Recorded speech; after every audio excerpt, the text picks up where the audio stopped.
So many of you know that my family, we like to travel a lot, and we've been at this point as a family to 46 of the 50 states.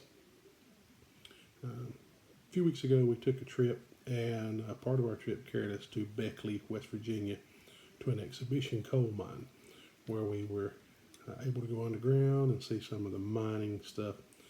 And it was really cool. One of the neater trips we've ever done as a family, and that was a universal opinion by all five of us.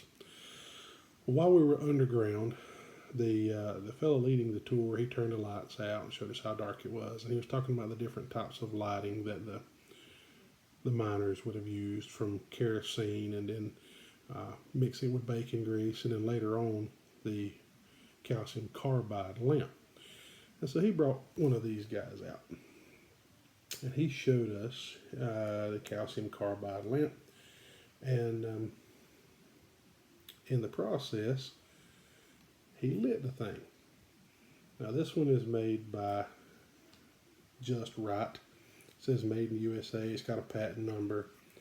Neat thing is on the bottom it actually says the entire words made, or it says United States of America.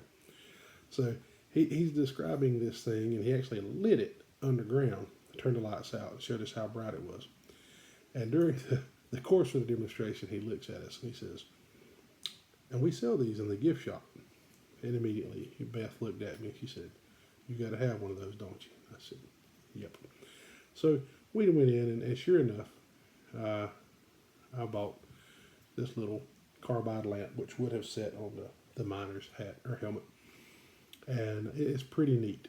So in the bottom here, it's just an empty little container, and that's where the calcium carbide will go, and I'll show you that in just a second. And the top here has a water container, so you fill the top full of water. This little handle here with the graduated ticks is used to adjust this guy. So I'll start turning it, and you'll see that at a certain point this is actually turning, and it's a bolt, and as it threads itself down, it will start letting water through. Alright, so there's the drip. So based on how tight you turn it or how loose you turn it, you can control the rate of flow of the drip. So that's important to know. So I've just turned the drip off. It's tightened back up, and so I'm going to set this down for a second. Right.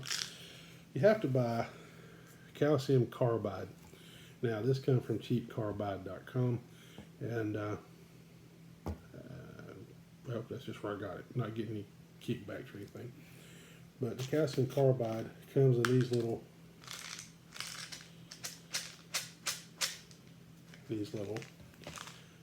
rocks here, these little granules.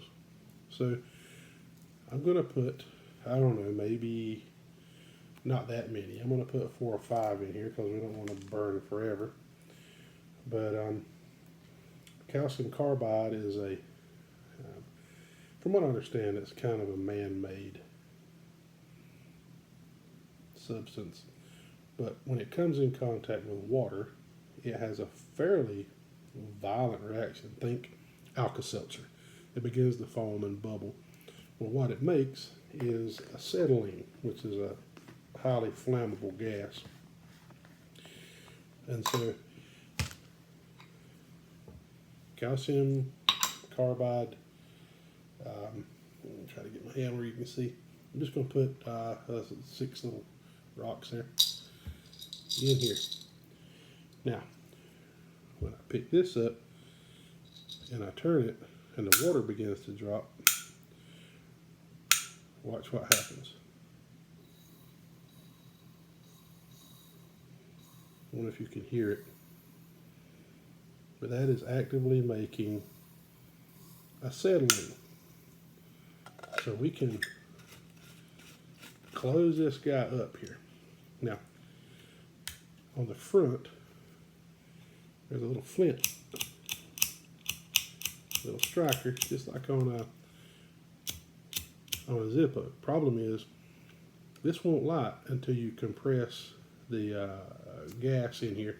So the way he demonstrated this, and sometimes it pops, is he put his hand over, he held it, and made a quick across the front of it. Oh, it ain't gonna work now. Oh, there we go. All right, so, whoops. So, now, this is a calcium carbide lamp. It has been lit. It is running on the acetylene there. I'm going to turn off the light.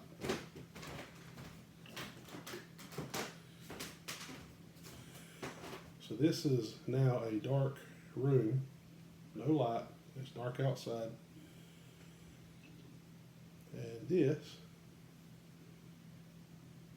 is how miners saw underground. But this would have been on their hat. So I think that's pretty cool.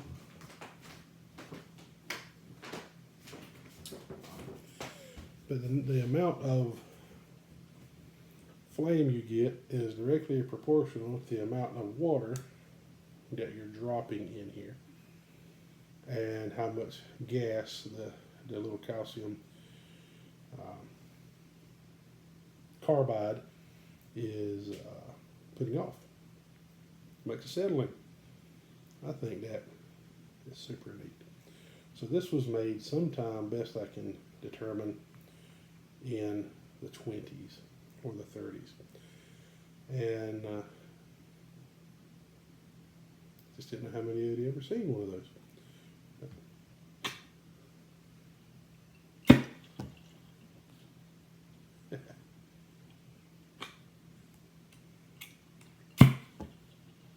How cool is that?